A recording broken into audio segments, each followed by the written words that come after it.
Well, hello again. Welcome to Horror in Detail. Today we are going to share Wendigo and creepy horror stories. First story. This story was shared by you/GretelCat.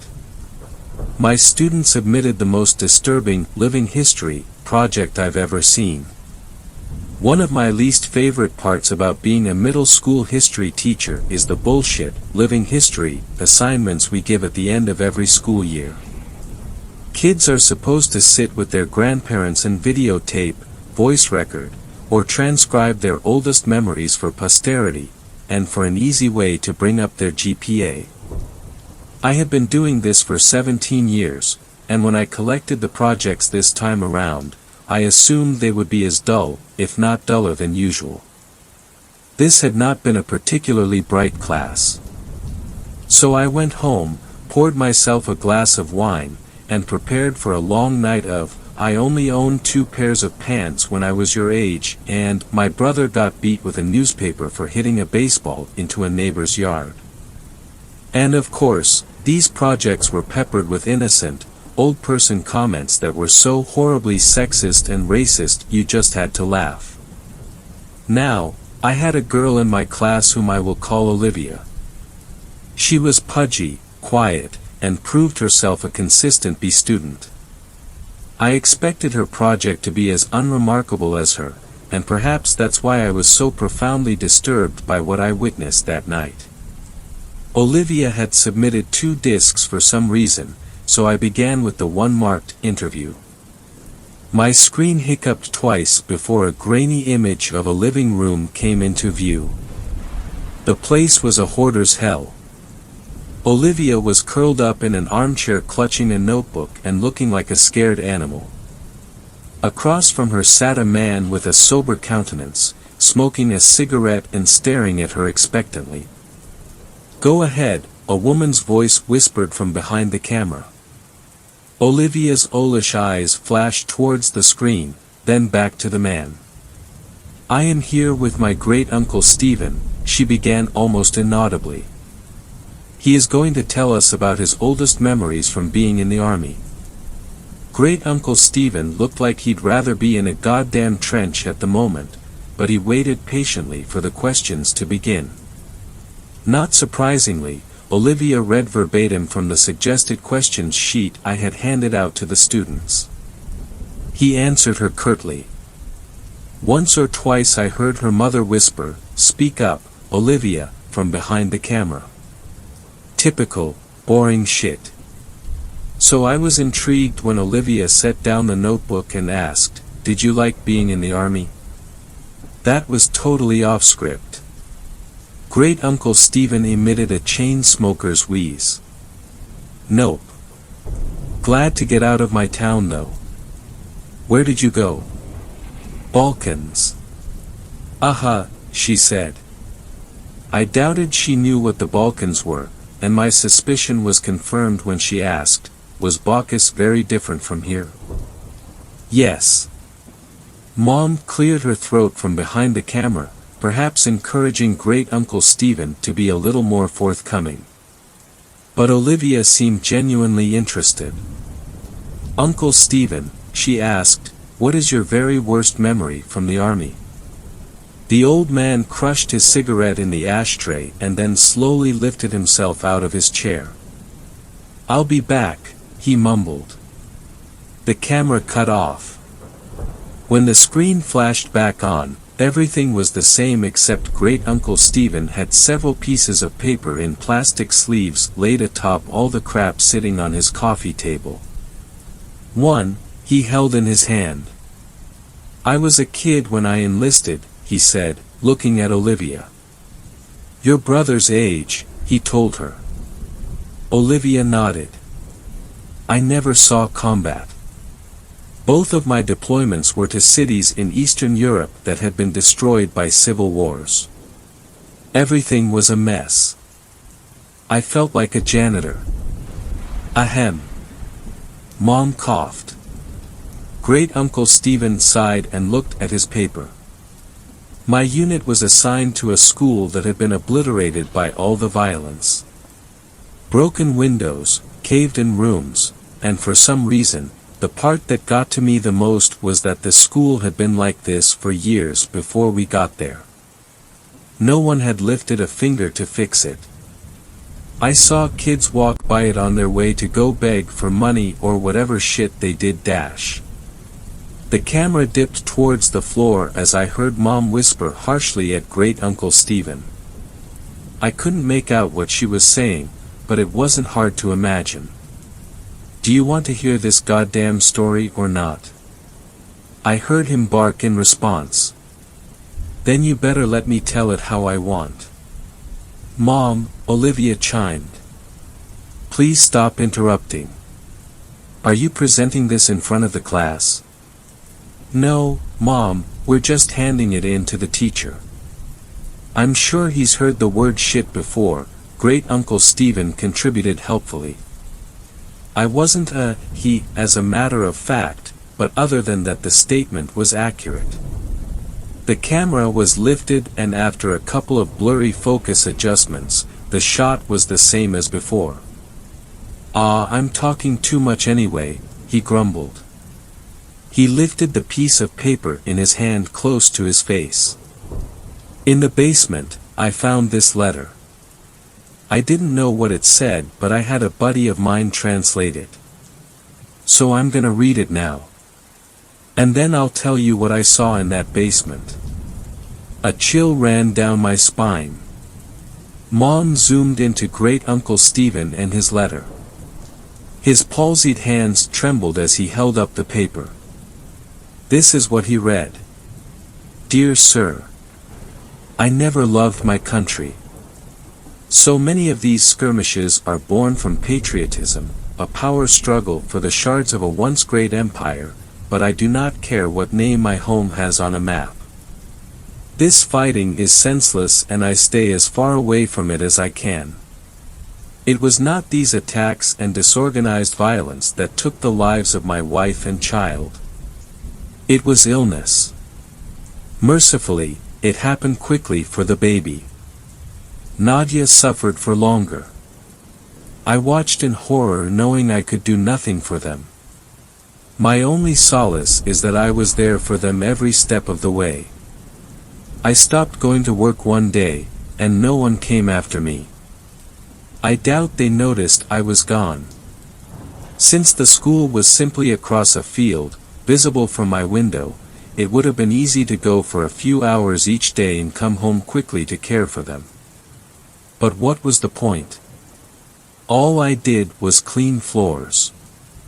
I was as useless to the world as I was to my family. I tried to take Nadia to the hospital, but the journey was too long and taxing. I brought her home and she died that night. After Nadia and the baby were gone, well, I don't remember much. I didn't leave my hovel, barely ate and slept, thought many times of taking my own life. Tempting though it was, I felt paralyzed by my own helplessness. The one thing that kept me sane was my radio. I never turned it off once. Even though I didn't listen to the words being said, in fact, the channel I got the clearest was in English, I think, which I don't speak a lick of. But the voices, the music, and the true knowledge that life existed beyond this violent city sustained me. I have no idea how long passed before I saw the light of day again. I was dizzy from hunger, so finding food was my priority. My radio came with me, of course. Since I first holed myself up, it has gone everywhere with me. It talks to me as I sleep and as I wake. I don't know what it's saying, but I know I would die without it. Once I had some water and food, it occurred to me that the only thing left to do was go back to work. So I did. The following morning, I simply returned to the school where I was a janitor and got back to work. Nobody made a big deal out of it. Like I said, Nadia had been sick for a long time, and those who worked at the school knew it. I appreciate that no one had pestered me to come back to work during the hardest days of my life. The teachers never said much to me, but we smiled at each other in the halls, and that mutual respect was perhaps the reason I decided to come back at all. The place had gone to the dogs without me, so I simply grabbed my broom and rags from my closet and set to cleaning. Everyone is grateful to have me back, I know.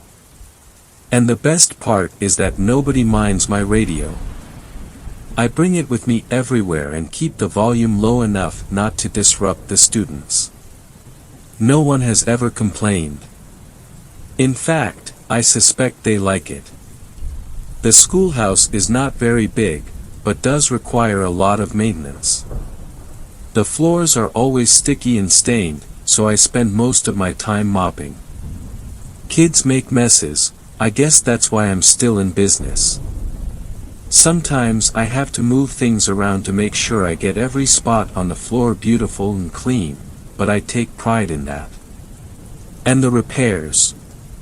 The school always needs tune-ups here and there, and I am happy to help.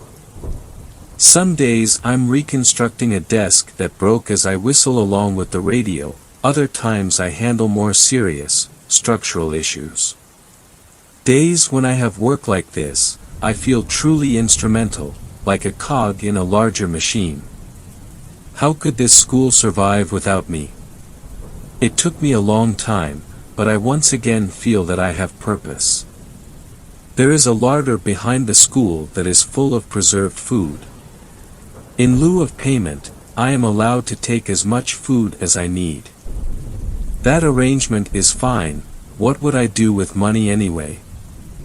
I used to bring the food back to my home, just 1 field away from the school, but when I started sleeping in the basement no one seemed to notice. This school is special to me and I cannot leave it unguarded. When I am besieged with memories of my wife and baby, I turn up the volume on the radio to drown out such thoughts. It works for me every time. Except this morning. Because this morning, I woke up to dead silence. I frantically examined the radio to see what had happened. I honestly cannot tell you how many days in a row I have been using it. Did it simply live out its life and die naturally? I have spent the entire day trying to fix it. Most of this time, I have been crying. I am losing my mind without it. I have given myself until sundown. If I cannot fix it by then, I am going to take my life.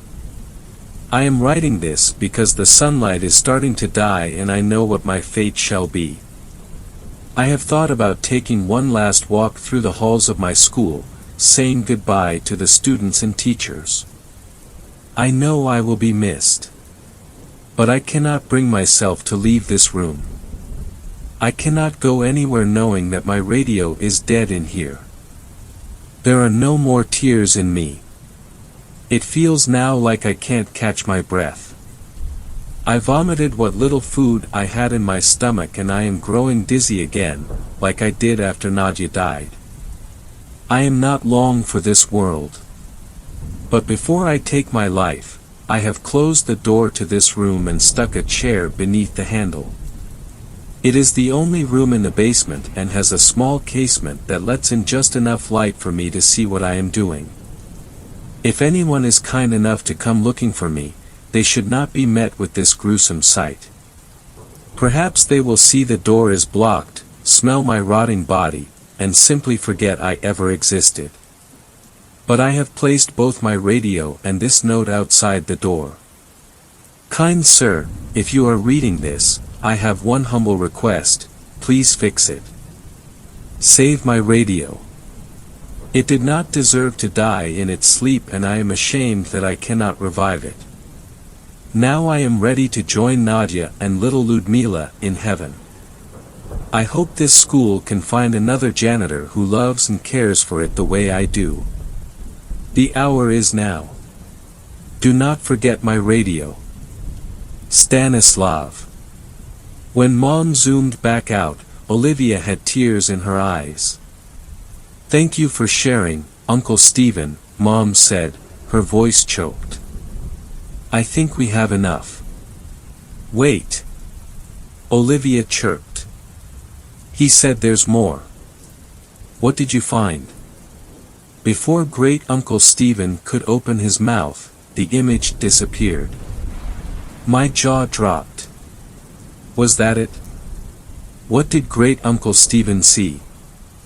I promptly remembered that there was a second disc.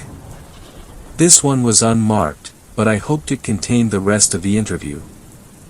There was no video, only audio. The voice that started up was Olivia's. "Hi Miss Garrity.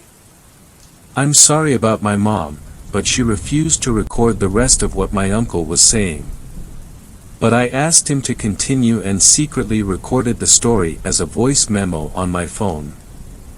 I remember you said earlier this year that history is written by the people who win wars." She sucked in a breath and commenced crying. "But everyone's history is important, even if they are sad, pathetic people and even if they never won a single thing in their life. I haven't slept through the night since I finished this project, but you have to hear what my uncle has to say." There were tears in my eyes, too. The sincerity of her words was beautiful. I was also flattered that she had remembered some trite phrase I threw around because it was what my history teachers said to me. Before I got too sappy over it, the audio began again. "Fine," came Mom's frustrated voice. "If you want to hear the rest of the story, fine, but this is not appropriate for a school project." "Let me finish," Great-Uncle Stephen snapped. "If it's too much for you, help yourself to a snack in the kitchen." "But Olivia wants to know what happened." I heard her mother mumble something and walk away. Olivia and her uncle were alone. I imagined her looking at him expectantly. "So did you find the radio? Or did it get ruined when the school got blown up?" He rasped and I heard the distinct click of a lighter. "That letter," he began slowly, "had a date on it." "What date?" she inquired hungrily. "It was dated 2 weeks before we started rebuilding the school." "Didn't you say the school had been destroyed like 2 years ago?" "Yes," replied Great-Uncle Stephen. "It had been." There was silence as I felt goosebumps on my arms. The images that came to my mind were almost too overwhelming to express, but Great-Uncle Stephen put them into words effortlessly. Clearly he had spent his whole life thinking about it. This man, this Stanislav, went to a vandalized, falling apart schoolhouse and cleaned up blood and rubble like it was spilled drinks and dust. He smiled at dead bodies in the hallway and believed they were smiling back at him because they liked his radio. He moved around corpses so he could sweep the ground under them. The roof was half collapsed, so when it rained, he must have gotten soaking wet but was so oblivious that he didn't even feel a thing. I could hear Olivia crying steadily. I found the larder he was talking about. It was all pickled, preserved food that probably tasted like shit. Most of the stuff was moldy. Did you see the dead body?" "Yes. Hanging from the ceiling, but still amazingly lifelike. He wasn't rotting away. This hadn't happened years ago." "Did he look peaceful?" she asked, a chord of desperation in her voice. "Couldn't tell you. The smell was rank, and his face was blue and his eyes were bulging. Like this." I imagined him demonstrating. "And the radio?" Olivia wept. I heard Great-Uncle Stephen take a long drag of his cigarette. "It was there, all right. And it was still on." Second story. This story was shared by you/18 Planet. My college has frequent lockdowns. This time they're not letting us out.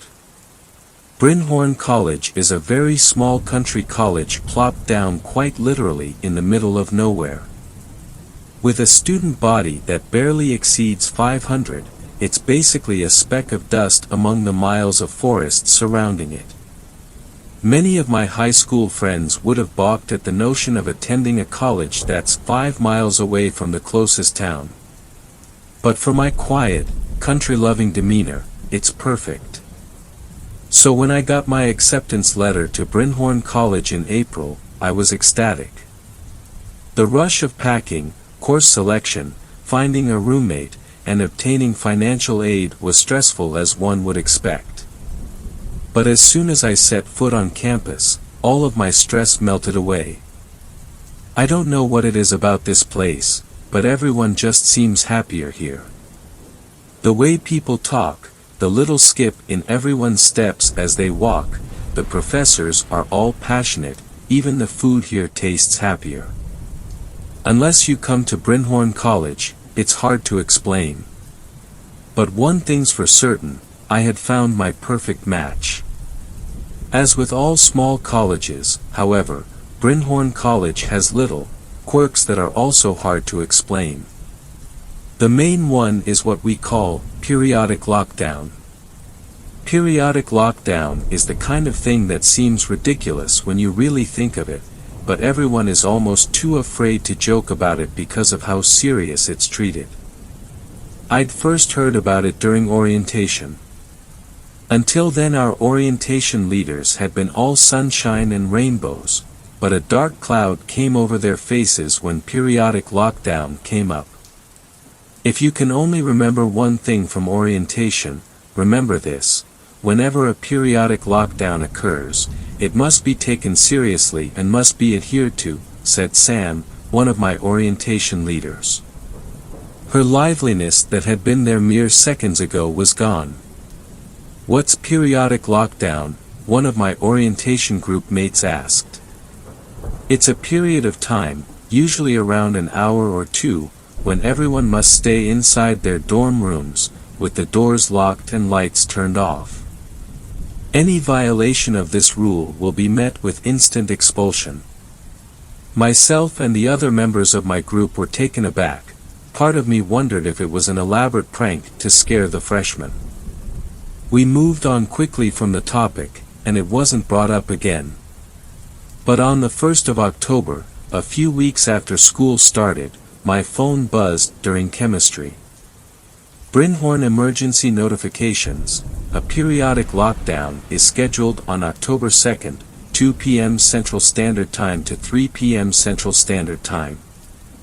You must be in your rooms at least 30 minutes before the lockdown begins. For additional preparations, please visit the school website. Other students and even the professor checked their phones upon receiving the notification. "First one of the school year," the professor said, before carrying on with the lecture. The freshman dorm was abuzz with nervousness, excitement, and fear about the lockdown. Our RA assured everyone of the lockdown's normalcy, but that didn't stop the rumors and theories from making their way into every conversation. "I bet it's a gas leak," my roommate Theo suggested. "They've been doing construction by the Energy Services building for the past couple weeks. They must have a lot of gas leaks then, if it's as normal as the upperclassmen say it is." The next day rolled around. I just stayed in my room the entire morning since my only class had been cancelled in anticipation of the periodic lockdown. Following the school website, Theo and I did all the necessary procedures. We took out the trash, closed the blinds, locked the front door, filled our room's sink with water as an emergency water supply, and turned off all non-essential electric appliances. As it got closer and closer to 2, the hall grew quieter as people ended their conversations and doors slammed shut. As ridiculous as the whole endeavor was, no one wanted to risk being the one caught outside. Right as the clock struck 2, there was a faint, almost hollow-sounding whoosh sound that reverberated through the hall, like a spaceship powering down. It was completely dark. I checked my phone and noticed that I had neither Wi-Fi nor cellular data anymore. What the hell, they must have shut down everything, Theo complained. The show he'd been watching on Netflix was now stuck loading. Even the cell towers aren't working. It must be a regional blackout or something, I said. I turned on my phone flashlight and carried on with the assignment I'd been chipping away at. But that was the only weird thing that happened during the hour. As soon as it hit 3, everything turned back on, and school resumed as though nothing had happened. Periodic lockdowns are always a bit unsettling when they happen, but I've come to accept them as just one of those weird things that colleges sometimes do. They aren't often, maybe once or twice a month at most, and never longer than a couple hours. Occasionally a class or test is missed as a result of a lockdown, but professors were always prepared with online lecture videos and make-up testing dates. My first year of college passed by rather uneventfully, and it seemed as though the second year would be the same. Yesterday, I was eating lunch with my friends when all of our phones buzzed simultaneously. I reached into my pocket to check the notification. Brinhorn Emergency Notifications, a periodic lockdown is scheduled on November 15th, starting at 1 p.m. Central Standard Time.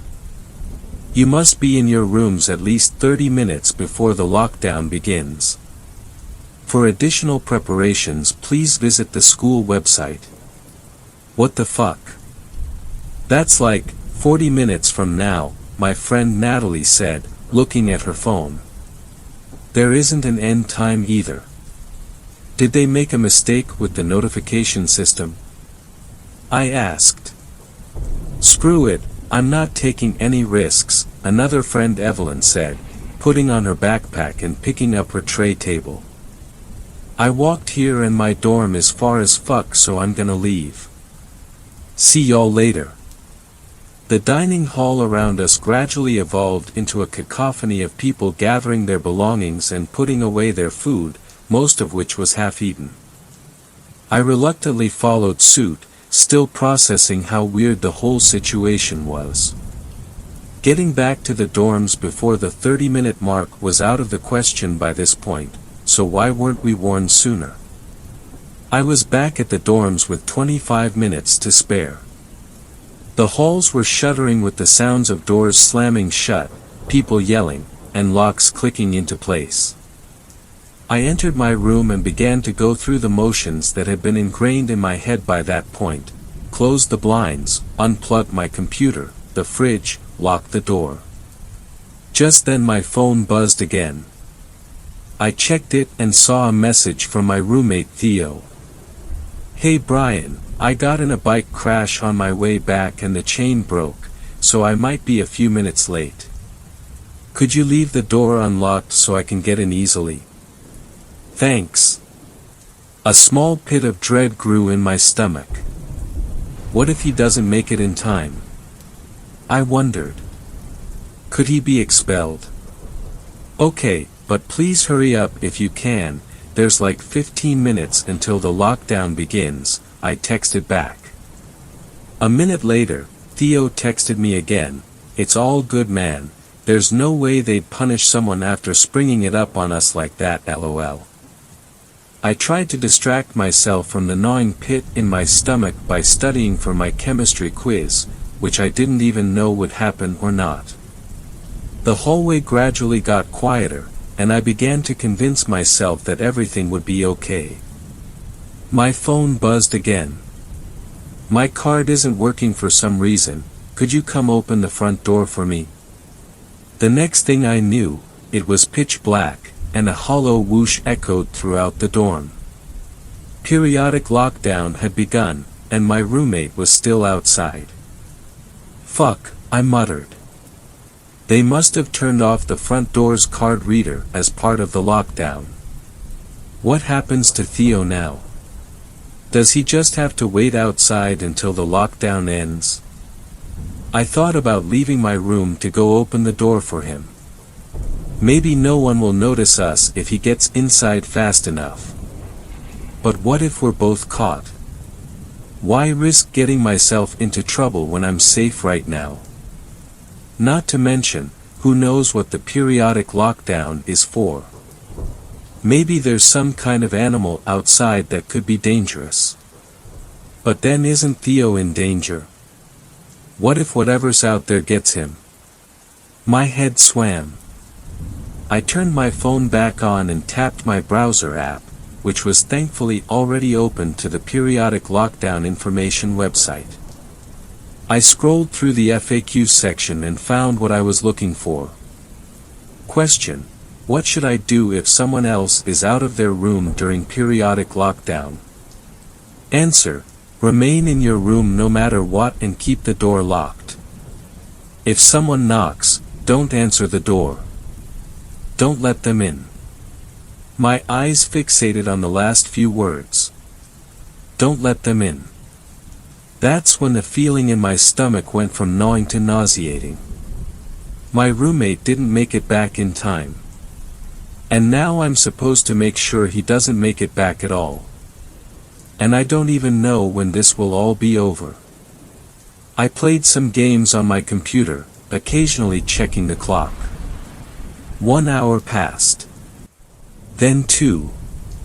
A small part of me hoped the lockdown would end by the usual time, but I should have known by now that this was an unusual lockdown.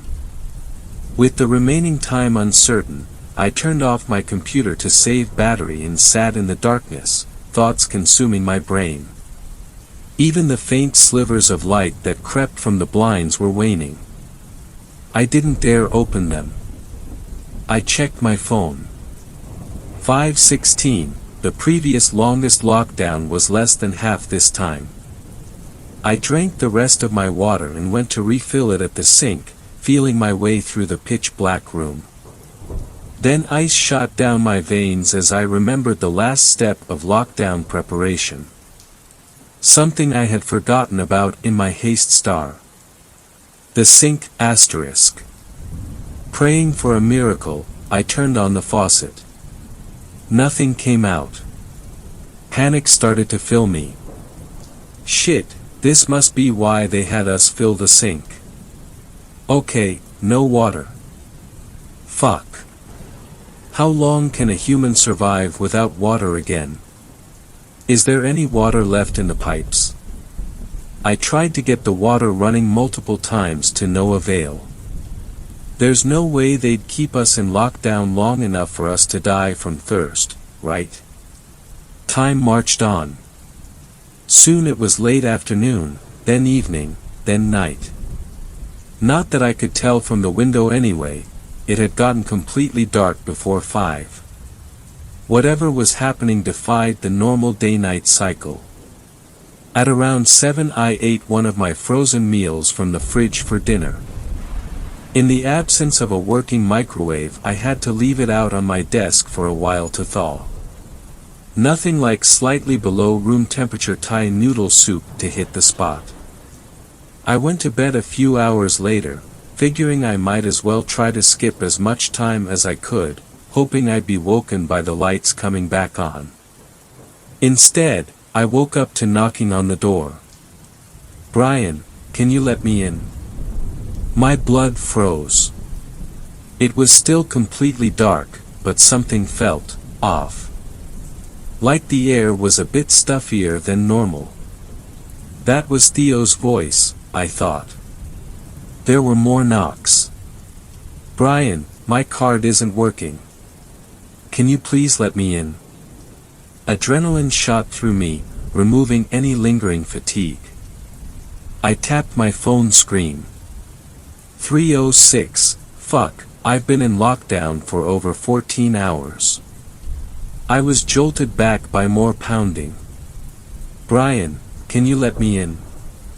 Mind racing, I turned on my phone flashlight and scanned the room to see if anything was different. The light, while initially blinding, was a welcome reprieve from the previous 12 hours of darkness. There wasn't anything unusual in the room, but that didn't shake the feeling that something had changed.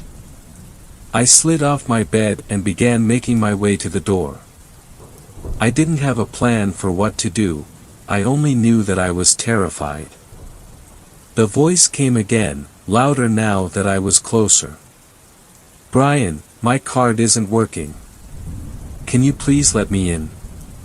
I pressed an eye against the peephole.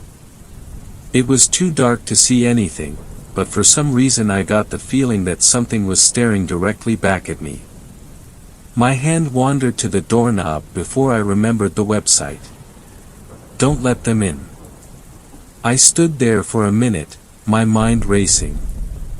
Is it really Theo that's standing outside, or something pretending to be him? "What happened to your bike yesterday?" I asked, my voice hoarse with neglect and dehydration.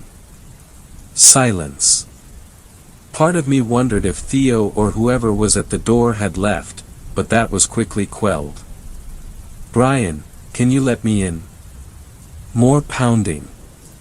The door seemed to shake more than before, the doorknob vibrating ominously in my hand. "What happened to your bike yesterday, Theo?" I asked again, louder. "Can you hear me?" More silence.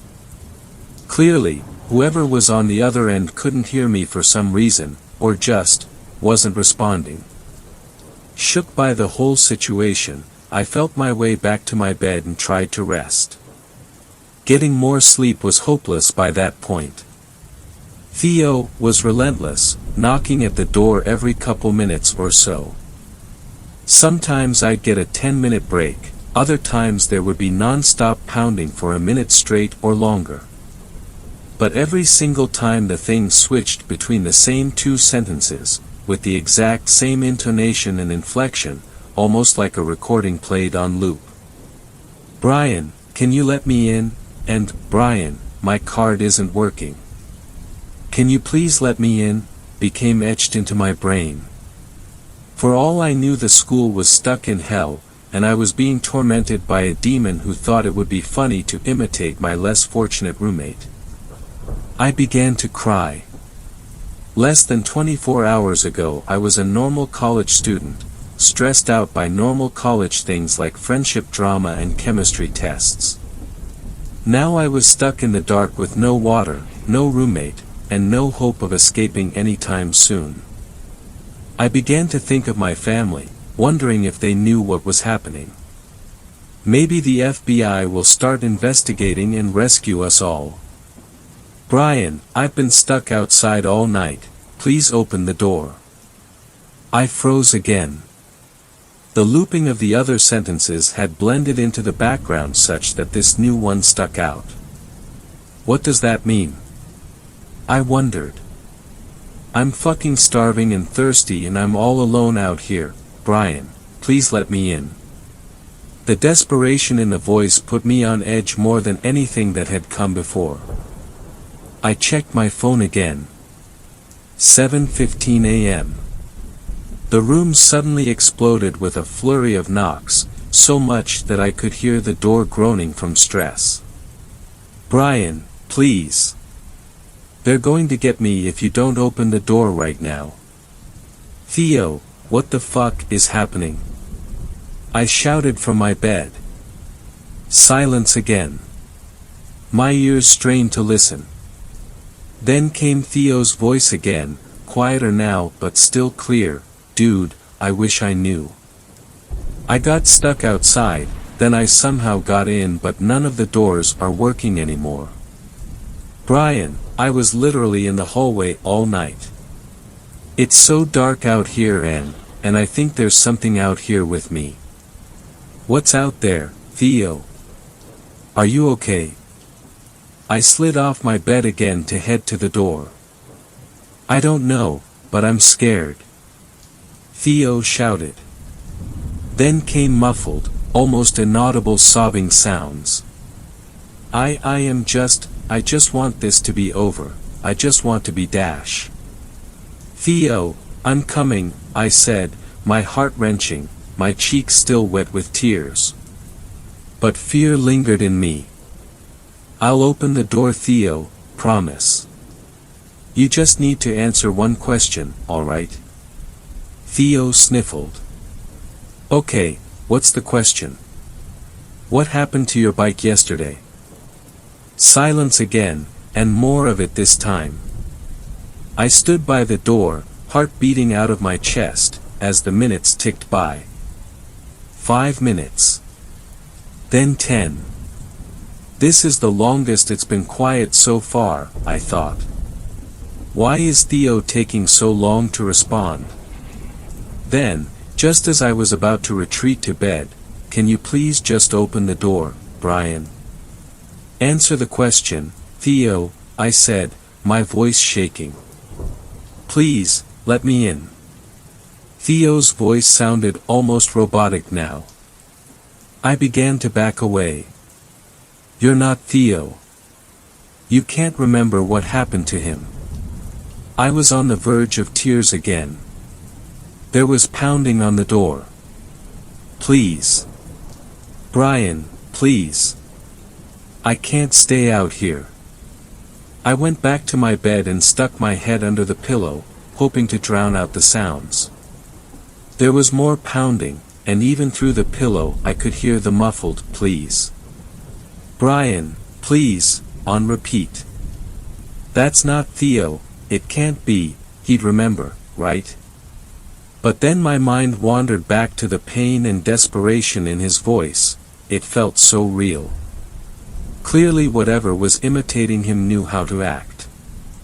I must have fallen asleep eventually because the next thing I knew, it was quiet and noon. Time clearly worked differently now, however, because my window was still completely dark. This was the time that I truly began to fear for my life. Lockdown had now been going on for a full day, and there was no sign of it stopping anytime soon. I'll be dead in 2 days if I don't find something to drink. I tried to think of ideas, a slight headache starting to set in from dehydration. I felt my way around the room, not daring to use my phone flashlight anymore. I reached under Theo's bed and felt something smooth and metallic. I nearly cried from joy when I realized what I had found, a full soda can. I felt around more and counted 2, 3, 4 cans of Pepsi Max soda. Thank God for Theo's sugar addiction, I said to myself. The soda might be enough to get me through an extra day or two, but beyond that I know I will have to think of something to get myself out of here. And so I'm doing the only thing I could think of, I'm turning to the internet. Even though there is no Wi-Fi or cell service, I hope that somehow, someway, my story will get out, and I will be rescued. And if you're reading this, that means it did. But there's one more thing before I'm all caught up. While I was writing this story, Theo came back again.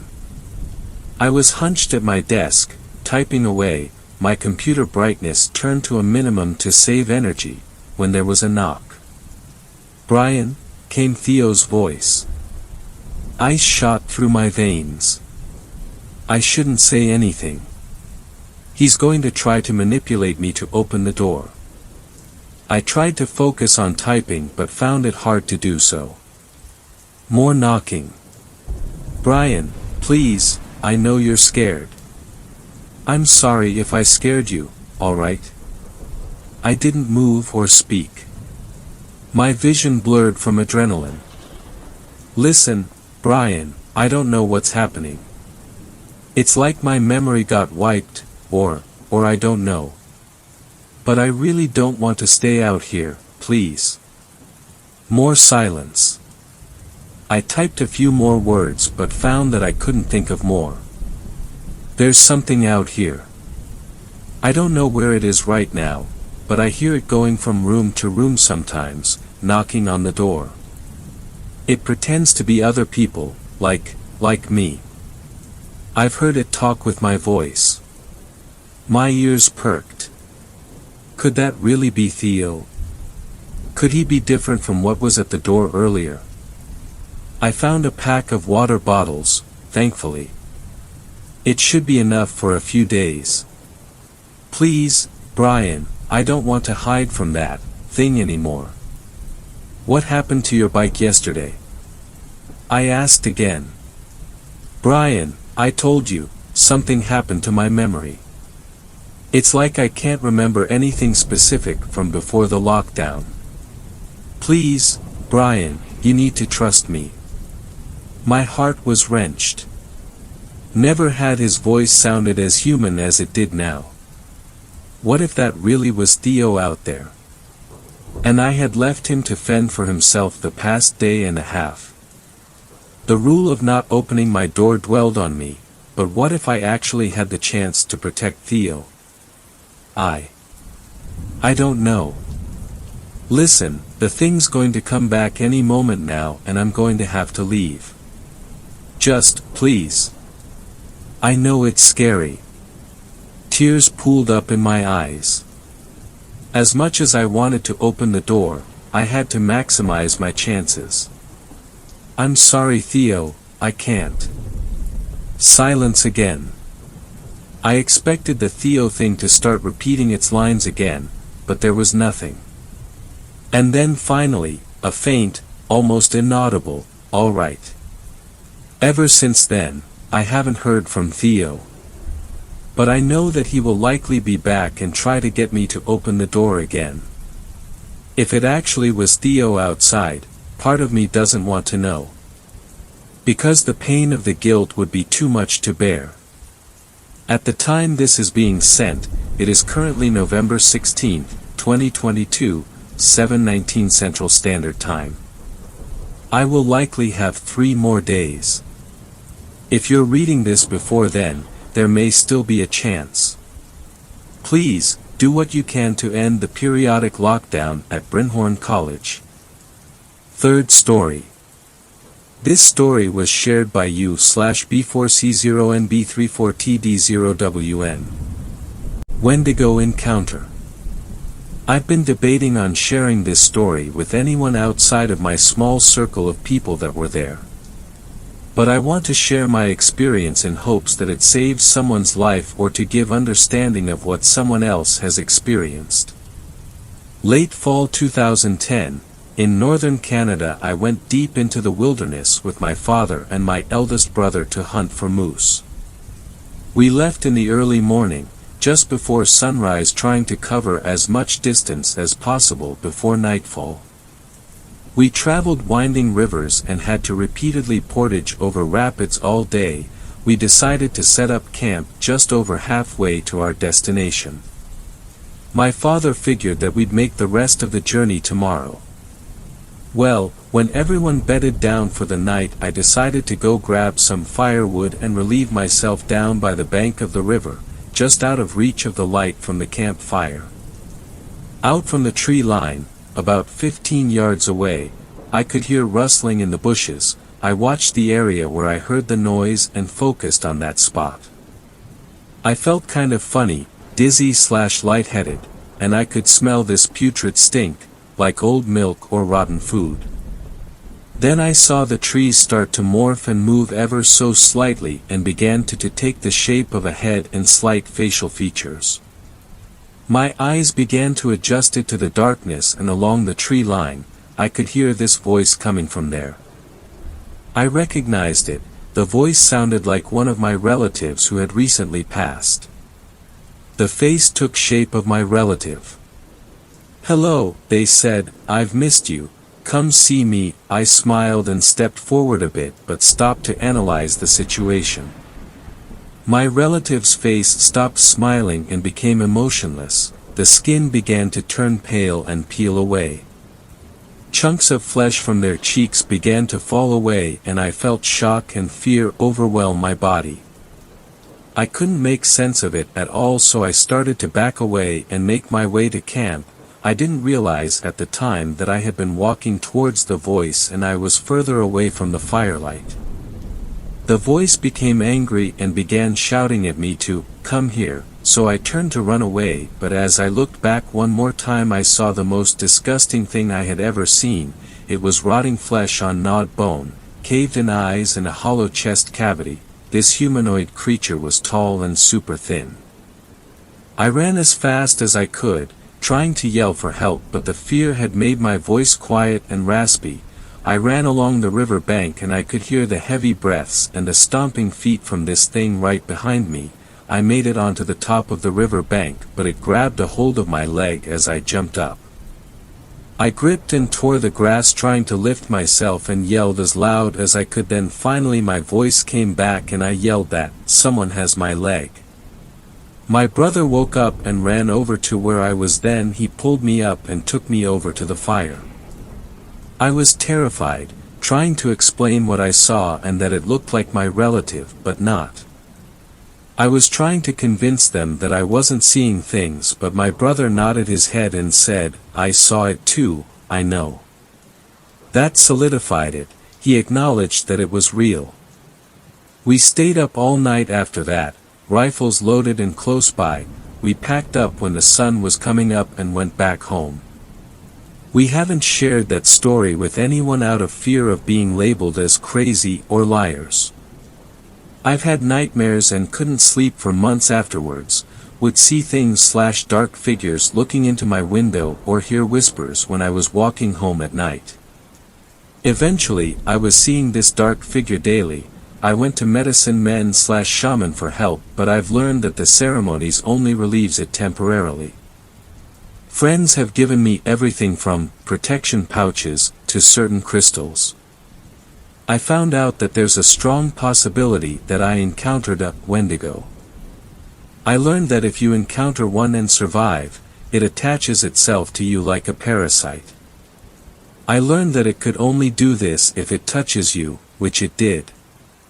Ever since that night, I've been on edge when I enter any forest or wooded area, which sucks because I loved being outdoors/hunting and in nature. Now I always feel like I need to keep my back against something when I'm out in the wild. Anyways, make your own conclusions about this. I've paid a price for being an ignorant child to the stories of old. They are real, I can attest to that. Stay safe everyone. Fourth story. This story was shared by you/Jules_1311.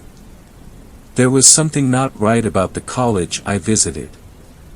My name is Clara Samuel.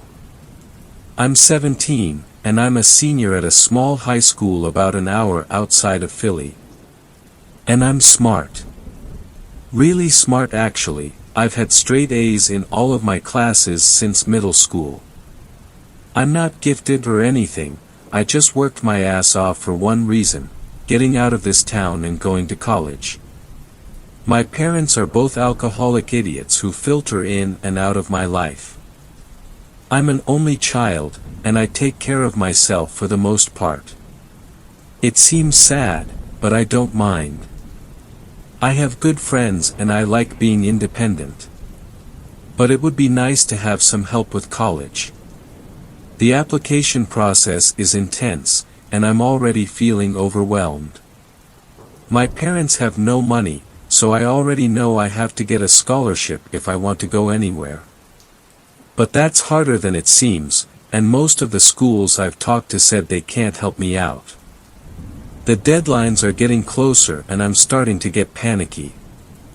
I was in Spanish class one Tuesday when I got an email. Holding my phone on my lap, I opened it. It read, "Mrs. Samuel. Hi.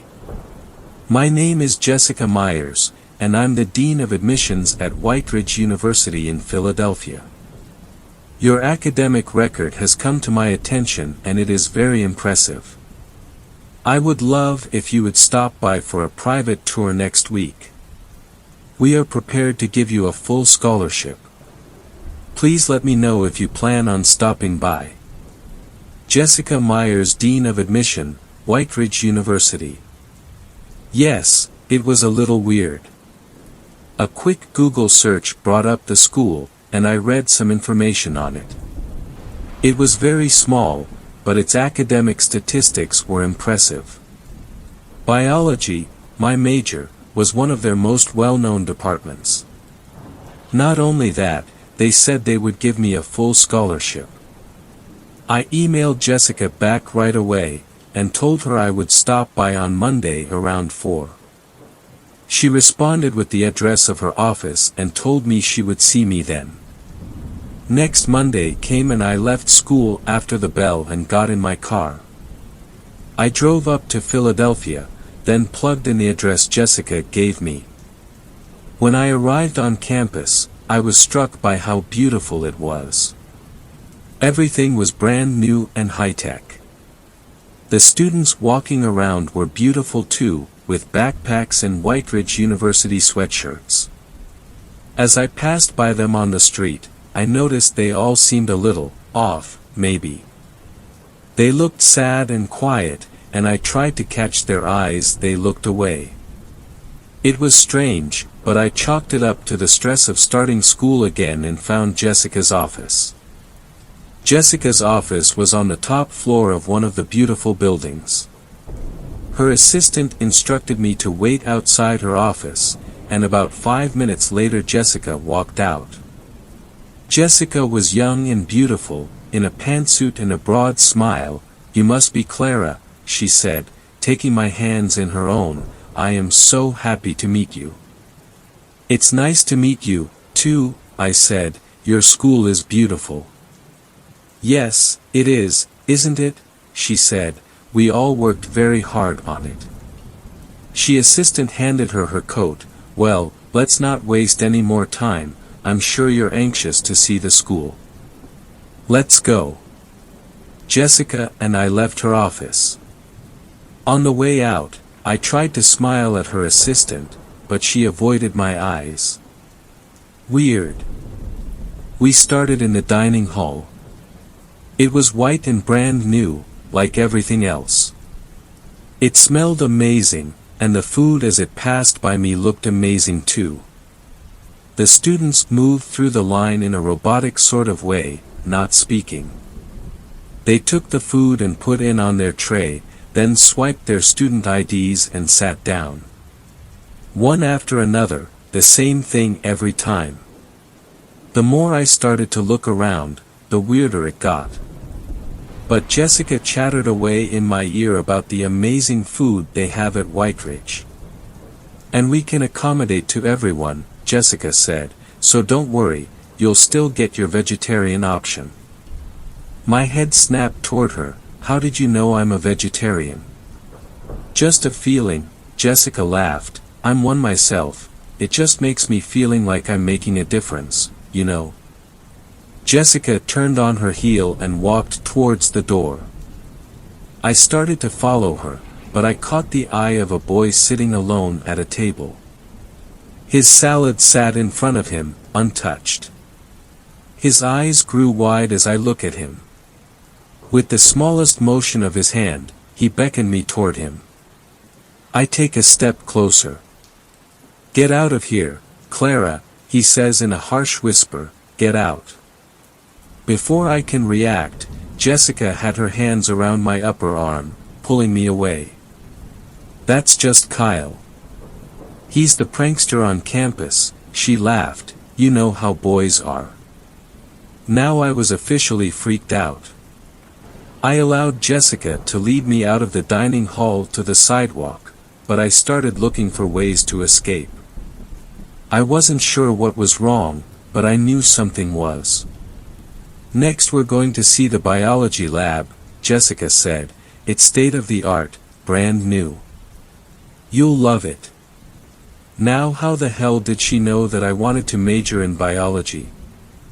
Jessica showed me the lab, and she's right, it is beautiful. The students worked away with goggles and lab coats, moving robotically between the tables, not speaking. The teacher stood at the front of the room, just standing, immobile. That was all I need to confirm my suspicions. There was something really wrong here. As Jessica turned her back to explain something else, I took my chance. I turned and sprinted out the door. The minute I stepped outside, I am greeted with 20 students and teachers in a line facing me.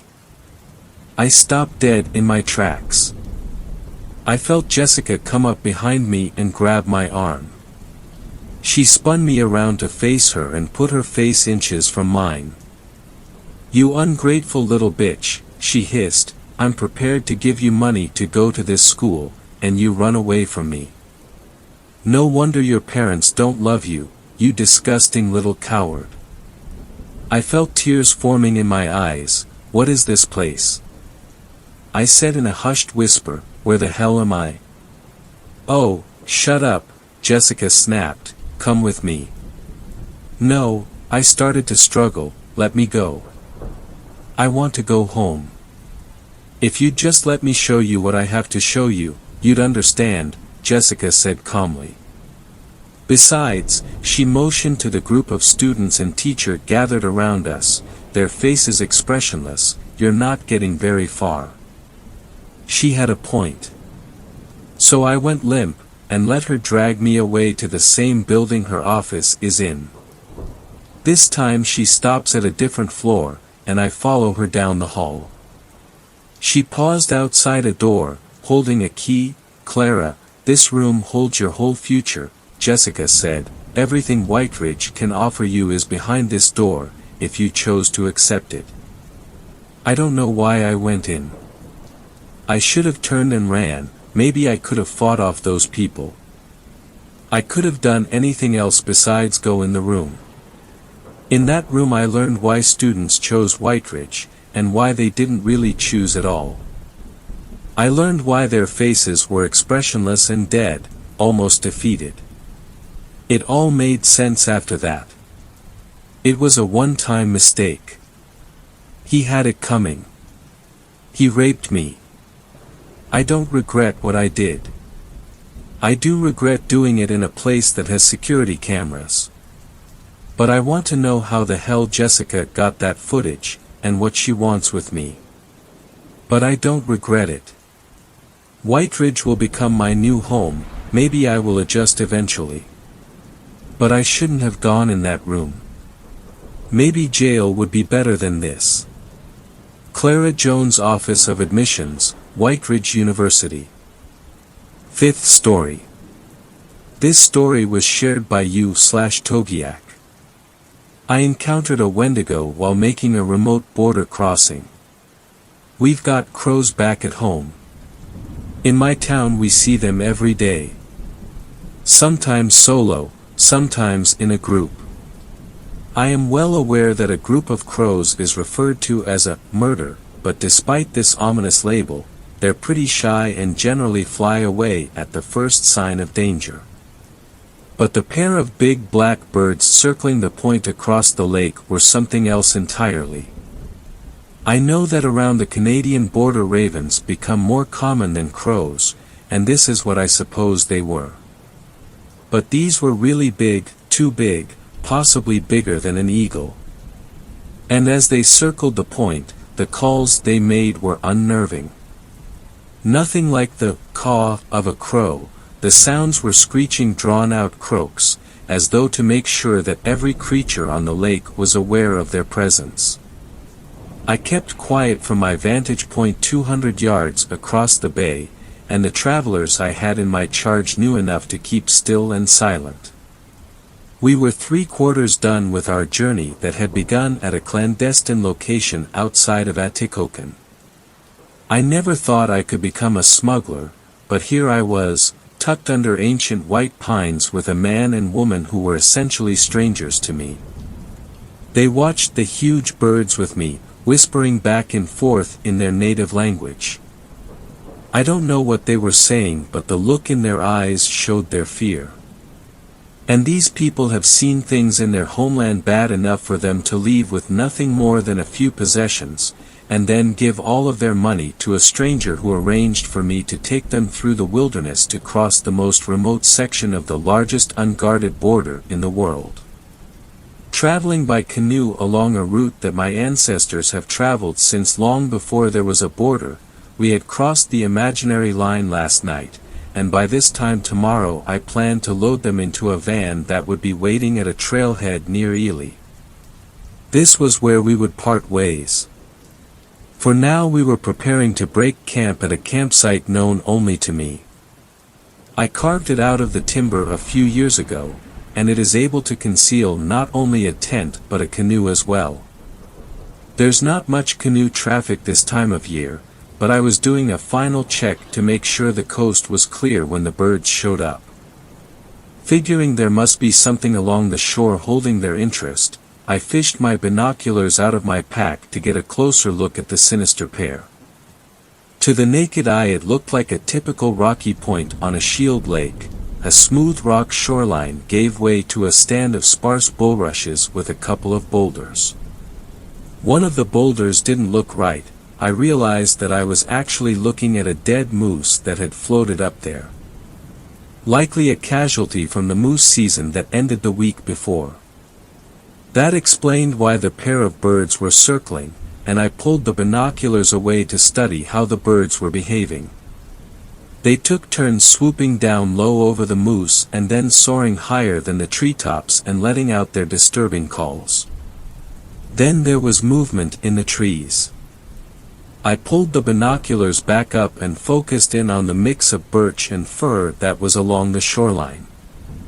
At first I thought it was a bear, coming down to take advantage of the dead moose.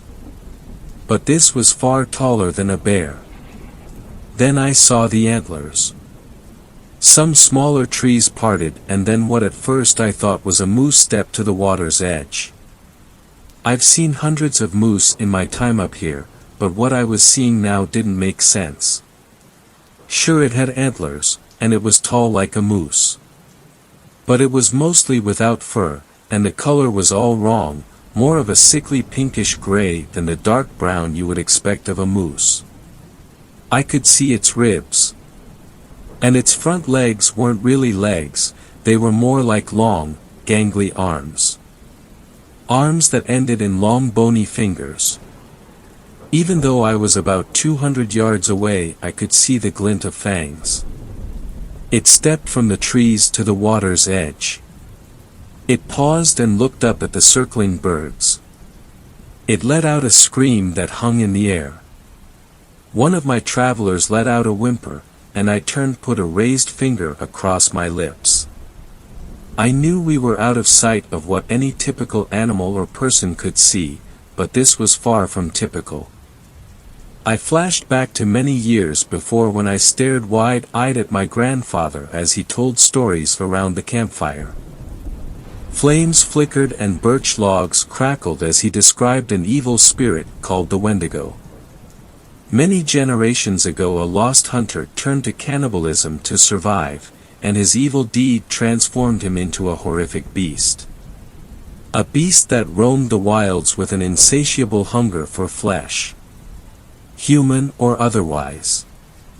While this story terrified me as a child, I never gave it any thought as an adult, as the elders had many tales of spirits and such. But here I was, miles from the nearest road, two strangers in my care, looking at the impossible. I subconsciously reached to feel the outline of my revolver tucked into the back of my pants. The beast had now waded into the water and its claws began tearing at the moose carcass. It ripped off huge chunks of flesh, hide, and bone with ease, shoving them into his gaping mouth where they were crunched and swallowed. The water around the moose carcass was soon tinged red with blood and a pair of giant birds took roost in a tall pine above the beast.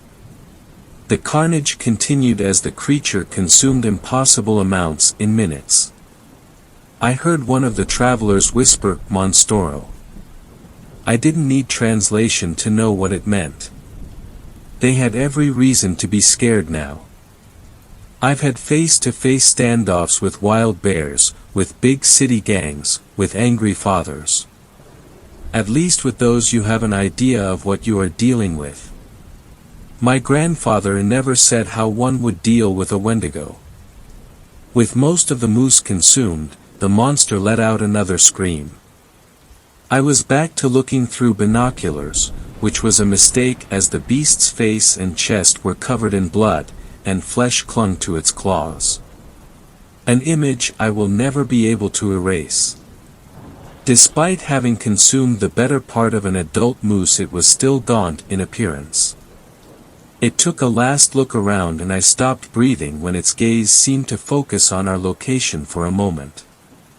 It slowly turned towards shore and then disappeared into the brush. This cued the black birds to come down for what was left. One bird rested on the moose's hindquarter and picked away at intestines, the other rested on the head and feasted on the eyes and torn open neck. After a few minutes they flew up silently, circled over our location and then headed in the general direction the Wendigo had gone. At least they went in the opposite direction we were headed. We sat in silence for a time, then I pulled out a map. I showed the travelers where we were, where the Wendigo had gone, and where we needed to go to complete the journey. I showed them my gun, which I had kept hidden from them until now, hoping it would ease their fears. It didn't do much to ease my fears. It was a .357 revolver, enough to stop a bear, but what would it do to a Wendigo? I suspected there needed to be some version of a silver bullet to stop an evil spirit. I gestured to them to pack their belongings, which they did quickly and quietly. I calculated that if we traveled lightly and quickly we could be out by nightfall. I decided to leave the tent and everything else not essential.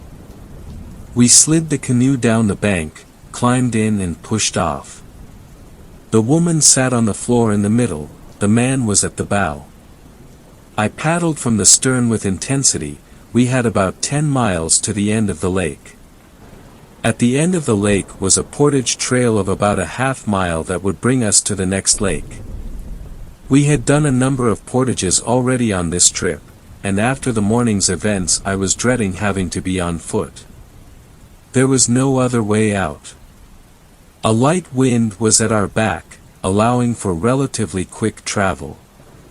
The man was paddling as best he could, but it was marginally helpful at best.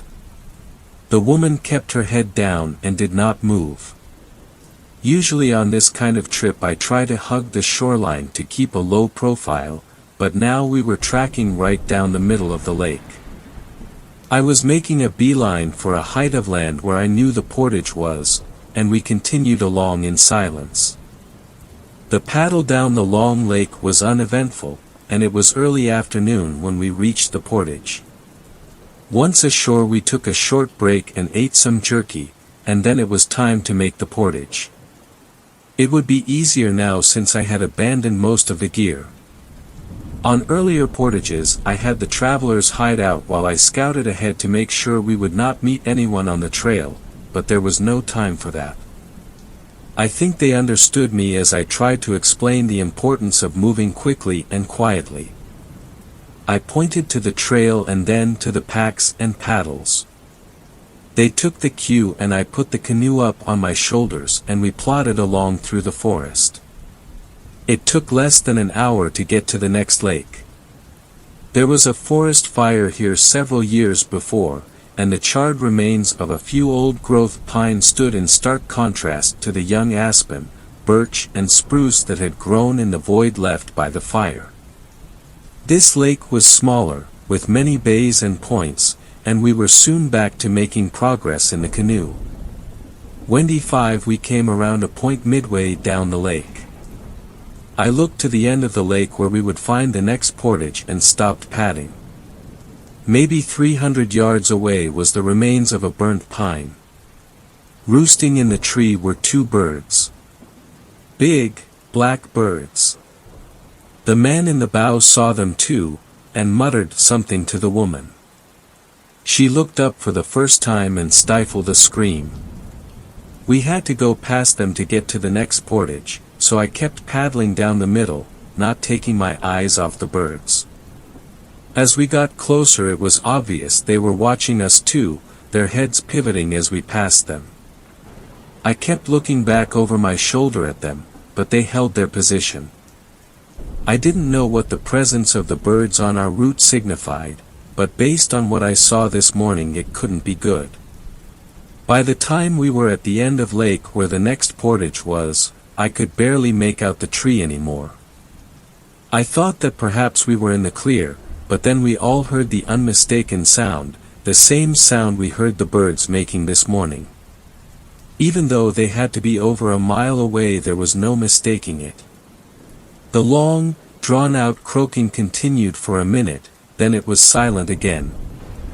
I paddled towards shore so hard that the bow slid 2 feet onto the bank. "Go! Go! Go!" I yelled. The travelers seemed shocked at my yelling, as I had not said anything to them in the few days we had been together that wasn't a whisper. They both scrambled out of the canoe, grabbed the gear and headed up the path.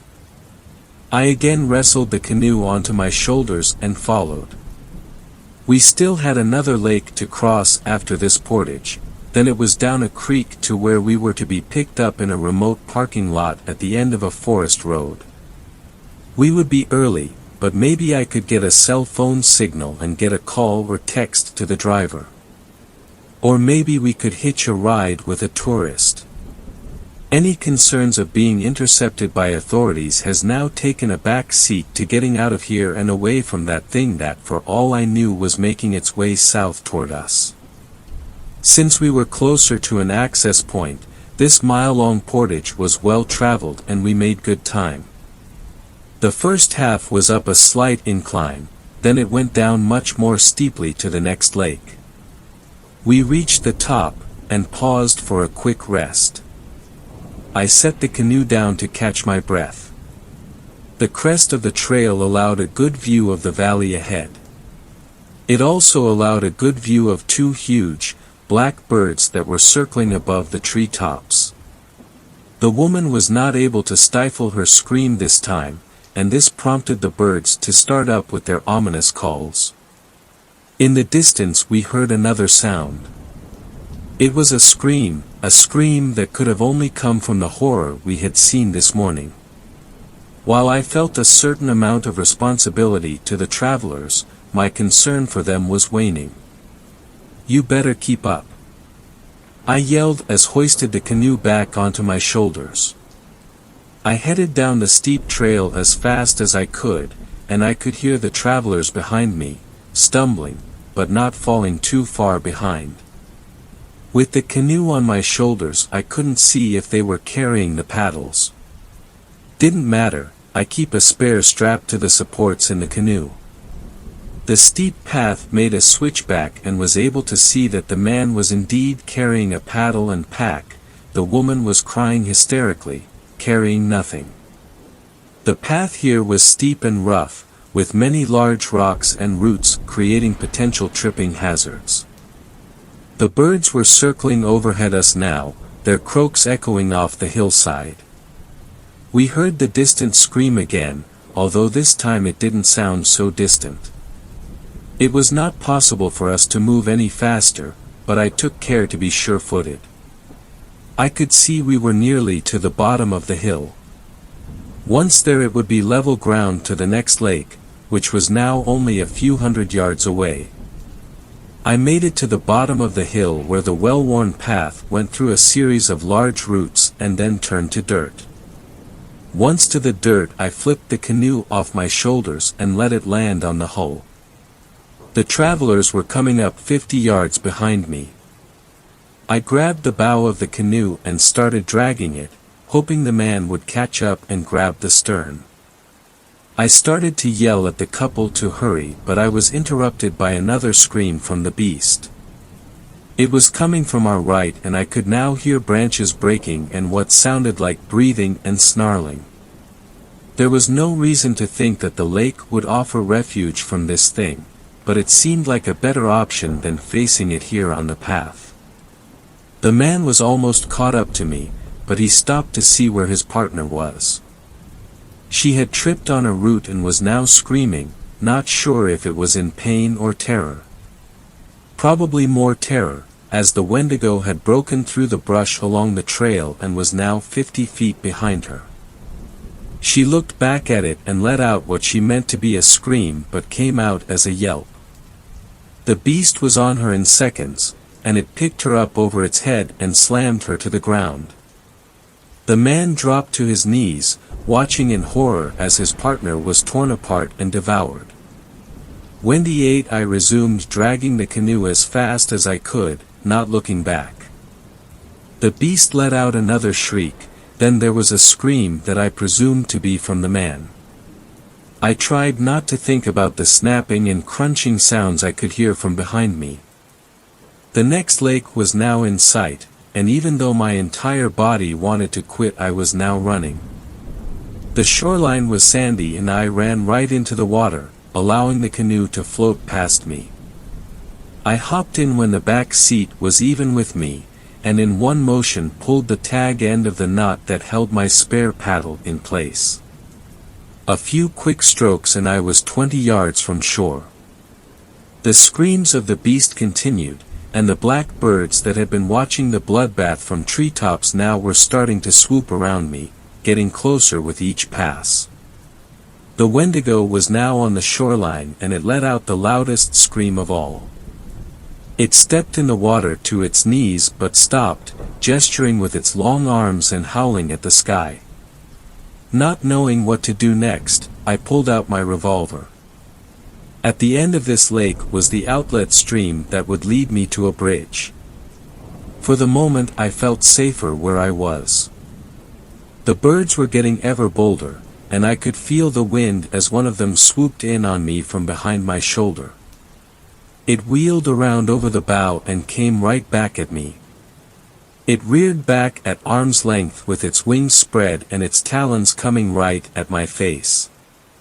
Taking advantage of a perfect opportunity, one pointed the gun barrel at the bird's center and pulled the trigger. Black feathers flew and the now silenced bird landed in the water and strangely sank out of sight. The other bird flew up high and then quickly descended, coming right at me. I had the gun raised, but the bird did not offer a good target and it flew past my head. Sensing weakness, it circled around and attacked, pecking me on the back of the head with its massive beak. I had to be careful not to tip as I tried to fend it off with the paddle. More determined than ever, the bird came back at me. I fired twice, missing both times. With 3 rounds left in the gun, I knew I better choose my next shots carefully. The bird came from behind me again, this time it wheeled around quickly, planting its talons on my chest and pecking at my eyes. My attempts to fend it off with a fist were not successful and it got a hold of my eyebrow. I could feel flesh pulling away from my skull, and I pointed the gun right at it, and even though I thought the barrel was pressed right into it, I still missed. I resorted to using the gun as a bludgeon that I slammed into its neck. This had a noticeable effect. It let out a deep croak and let go its grip. I was not watching the Wendigo at this point, focused on the dark feathered assailant. I could hear it though, as it let out shrieks and screams louder than a siren. The remaining black bird, shook up some from the pistol whipping, flew in a crooked path now, obviously having difficulty maintaining its course. I felt confident I could take it down with one of my remaining rounds. It came straight at me. I let it peck the top of my head as it went by. It circled around again, and once more I let it get me with a good peck to my temple. It made another loop around, and I was ready when it followed the same path of attack. It came right at me, and I was looking down the barrel right at the bird's head when I pulled the trigger. The raven's head disintegrated in a cloud of black feathers and blood, and the headless body landed at my feet, wings still flapping, talons still grasping. The shrieks of the Wendigo suddenly stopped. It stood motionless, staring out at the lake, not necessarily at me. I set the gun on the seat next to me. There was still 1 round left. I used the paddle as a shovel to lift the dead bird over the side and into the lake, where it too strangely sank out of sight. The Wendigo, while still a fearsome-looking beast with its face and claws covered in blood and flesh, had lost its menacing posture. I pointed the revolver at it, right at its head. I was confident I could hit it, not confident that my one remaining bullet would kill it. For some reason I thought about the old saying, that if carrying a handgun for bear protection you should save the last round for yourself. Pretty sure the old saying applies here. I lowered the gun and watched the beast. With its long bony arms hanging at its sides it turned towards shore, and with 2 big steps it was crashing through the timber, heading away from the lake, away from me, away from my exit point. I sat quietly for a minute, trying to take all of this in. I could no longer hear the sounds of branches breaking. Was the Wendigo gone? Apparently they can't, or won't swim. The ravens must act as seers or scouts for the Wendigo. Once they were eliminated it was like a switch was flipped. I thought about the hapless travelers. I knew it was pointless to go back to where I had last seen them. What would happen to me when I left the lake? It was now late in the afternoon. I slid the revolver with its 1 bullet into the back of my jeans, picked up the paddle and headed for the outlet creek. Thanks a lot for watching the video till the end. Subscribe to our channel Horror in Detail. Drop your opinions/suggestions in the comments section, and like the video as it helps with the YouTube algorithm.